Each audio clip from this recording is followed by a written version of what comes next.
Hello guys, আজকে আমার নতুন একটি ব্লগে আপনাদের স্বাগত। আমাদের এলাকায় একটা বিশাল বড় আত্মীয় এসছে।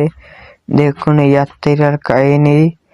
আমি এই যাত্রীরা 10 টাকা দেওয়ার জন্য আমি দোকানে গেলাম। ওরে 10 টাকা আমি বাই করতেছি। দেখুন এই 10 টাকা আমাদের দিয়ে এখন নেবে। এই নেছে আমাদের দিয়ে, পরে আমার হাতে কি করছে, স্যাপ লাগাই দিয়েছে। ওরে আমি 12 পাইয়ে 10 টাকা দিছি, ওর স্যাপটা লাগাই লোক আপনাদের দ্বারাই আমি বিশ্বাস দিলাম। ওরে 12 পাইয়ে দিছি, আমারে ওর পিড়ে উড়াইবে এসেও আমার হাতে স্যাপ লাগাই দিয়েছে। এগো অনেক কষ্ট পাইছি। পরবর্তীতে আত্মীয় ওগো টাকা দেবো না, টাকা দিয়েও 50 টাকা দিয়ে ওগো পিড়ি উঠতে হইবে, ওই ফ্রিতে দিতে হইবে না।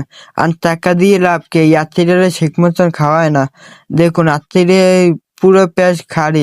দেখুন ওর পেটে শিকলের দাগ পড়ে গেছে। ওরে কি কষ্ট করে শিকল দিয়ে বেঁধে শুইছে।